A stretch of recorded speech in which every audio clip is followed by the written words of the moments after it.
Welcome to Spoiler Alert. I'm Dr. Darin Detwiler. I'm Callin Godson-Green. And we're in Chicago at the National Restaurant Association. And you know what's one thing you can find in Chicago as easy as you can find in California and Los Angeles? Go on. A Cheesecake Factory. And you know, when I think of Cheesecake Factory, you know what the first thing that comes to mind is? Go on.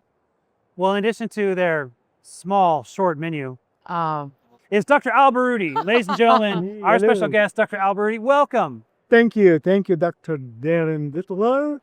Nice to see you again. Although we are very close neighbors We in are. California, but we never saw each other in there. Always we see each other on the planes. On the Yeah, yeah. planes. We've in accidentally been Chicago. on the same flight together. You know, so many people, when they go to a strange city, they think, oh, I'm going to go to restaurants. When they see Cheesecake Factory, they know they're going to get the flavors they want, the menu items they want, but also the experience that they want. Tell me a little bit about Cheesecake Factory. There may be someone out there who Yep. does not know what Cheesecake Factory is. What is Cheesecake Factory, and what do you do with Cheesecake Factory?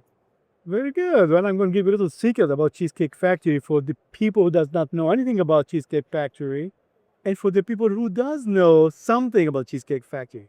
I'm going to give you a little secret. We'll get to that into the discussion. I'm Vice President for Food Safety and Quality Assurance. I was invited to start the department for them 2008, 18 years ago. Since you mentioned the menu, I'll get to that. But the first things I said when I met with our CEO, never met him. That was my first time during the final stage of the interview.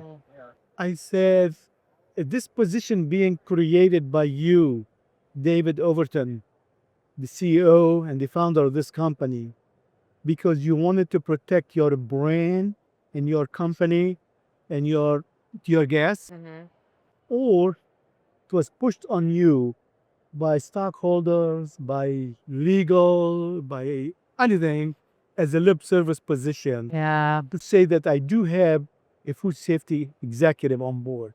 Because I have to put a little quotation here. This was back in 2008.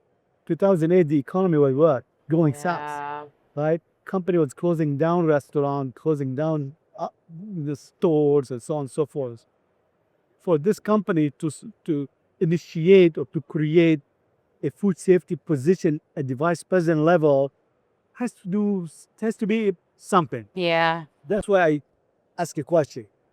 Said if the answer is the first one, you want to protect your brain and your company, I can start tomorrow. But if the answer is the second portion of the questions is the lip service position, I'm sorry, I'm going to tell you, I'm not interested, and I can save myself time and everybody else's time Yeah. here. I can't leave right now. What can he say? He jumped from his seat and said, it is me. I want to protect my company, my mom's company, my dad's company. Yeah, I said, okay, thank you very much. That's what I wanted. Yeah. At that time, what I was talking about, I was speaking with everybody sitting in the room. We're in the boardroom, actually. Yeah.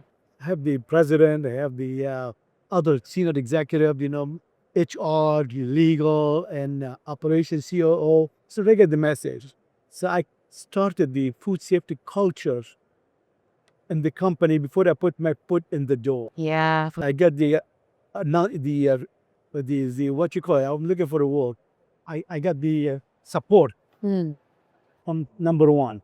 Yeah. That goes all the way down. That's what started this whole thing. And then the next question came at me was from the president of the company, who was my boss. He said, Dr. Baroudi, if you get the job, what will you do? As soon as he said, if you get the job, the lady sitting next to him, the HR lady, started laughing. Yeah. He looked at her and said, why are you laughing? Well, because I know what he's going to tell you.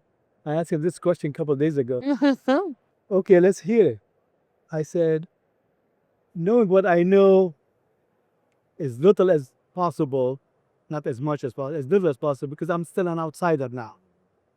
Just looking at the menu that you have, 20 plus pages, okay? And the items that's on that menu that range from snacks, in a way, seafood, to meat, to chicken, to salads, to cakes, and anything in between. And I said, you also claim, to my knowledge, that everything is made to order in every restaurant, every kitchen, in every restaurant. It's not like made in central location Yes. and shipped and then heated up or microwave to serve to the guest. It's made in each restaurant. So just knowing those two facts, it's telling me a lot of information and a lot of moving parts in that little kitchen that you have in the bag. A lot of potential for cross-contamination that can happen, that can create a problem. Mhm. It's not if I get the job, when I get the job. So when I get the job, I will give myself six months assessment period. Oh. And I'll go out and visit as many restaurants as I can. Being in you, people not knowing me yet, I might have some freedom that Yeah. none of you will have if you go to visit a restaurant. So I take my phone with me and I start taking pictures. So I evaluate and assess the situation. Then I'll come back after 6 months. And I call for a meeting with all of you and whoever you want to invite. And then I'll show you exactly what I discovered. And I will show you my roadmap, 5 years roadmap and 10 years roadmap. Tell you what I will do. So that's what I will do when I get the job. I was at the time living in Henderson, Nevada. Finished the interview, done everything. And get in my car with my wife, going back to Nevada. About an hour on the road to 10, I get a phone call. Dr. Baroudi, can you come back to sign the contract? Of I course. get the job. Obviously, you've moved on from your 6-month exploring, and you've been there for almost 18 years. 18 plus, year? 18 years plus. 18 years plus. Just a bit over the 6 months. Yeah. Almost a year for every page of the menu. And I kid because it's good stuff. What has been some of the biggest, on your journey here, some of the biggest insights or biggest changes you think that you've made? My biggest discovery that I noticed during my assessment period, the one denominator that I figured out right away, the leafy greens. So the salads, because as I said, everything is prepped to order in that kitchen, in that prep sense. We prep the salads, we prep the chicken, we prep the seafood, we prep the, you name it. Okay, they go through there.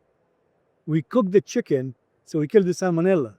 Cook the meat, kill the E. coli. We cook on, but we do not cook the salads. Right. And how much salads do we serve? If you take a look in our guest room, okay, almost every table, Yeah. if not every guest had salad, Yeah. at least 90% of them. To me, this would make the risk value or factor goes very high. What's that phrase? You don't cook your salad? You do not cook your salad, okay? You serve your salad fresh, okay? No kill step. So I need to figure out something that can do the job. I call it smart proof, not idiot proof, smart proof. Because the team member that who's preparing all of this, they don't have time to think, Yeah. what am I going to do? Am I doing it correctly? I want to come up with something, solutions that take all the guesswork off their mind. And even since we are going very fast, take care of that situation. What was that? I introduced the ozone technology. Ozone technology, it is not a new technology. It's been around for 100 years. Yeah. It never had any accident, any one accident compared to chlorine and, other things, the gas or what have you. I said, I need to introduce this ozone technology to this kitchen as a killer step. Yeah. To the greeny Sanitizing. Yeah. leafy green. Yeah. I had little resistance at the beginning because it costs a lot. Yeah. Because ozone cannot produce it somewhere and ship it. Yeah. It has to be On produced spot. on site Yeah. because of the shelf life of the ozone. So I have to put a generator, ozone generator in every kitchen. Awesome. I thought some little resistance because of the cost. But then I explained to them the consequences if not having Yeah. The that. cost of the machine versus the cost of not having the Yeah. machine. Yeah. If you have one incident, it will pay 200 times over Right. for whatever cost is going to cost us to do this. And by the way, they agreed with me at one time. They said, okay, we will do it in certain size of the company, like certain division. Oh, yeah, one yeah, division, yeah. like 20, 30 restaurants. Testing per se. Whatever. Yeah. I said, no, either all or none. Why is that? I said, because if I have it in 20 or 50 restaurants and I don't have it in the rest, if God forbid something happened in the other restaurant, Doesn't matter. Yeah.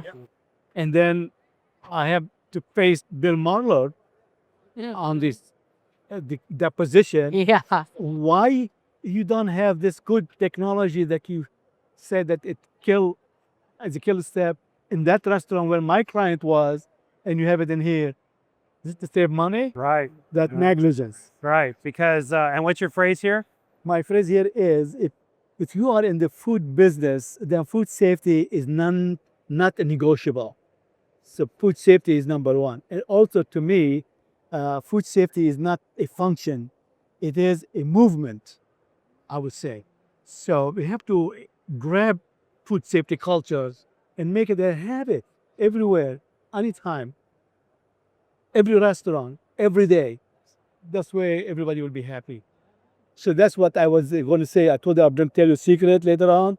The secret is we have a ozone technology in every restaurant, meaning I will not eat salad or leafy green outside our restaurant and outside my home. Wow. Just for the fact that I'm not so sure about the safety of that leafy green. Well, you have to have that confidence, and it's definitely an important part there. Dr. Baroudi, I want to thank you for joining us. You know, it's such an important message, the idea of what is and what's not negotiable. And, you know, if your priorities are straight, then your investment will be there. It did pay off. It did pay off big time. Right. I appreciate your thought on it too, in terms of if you're not going to pay for it now, what's the cost of not doing it down the road? Save me little money now or pay me big time later on. Yeah. if the Exactly. problem happens. Exactly. Thank you very, very much. Thank you for having me. Always good to see you. Thank you. Thank you, Dr. Al.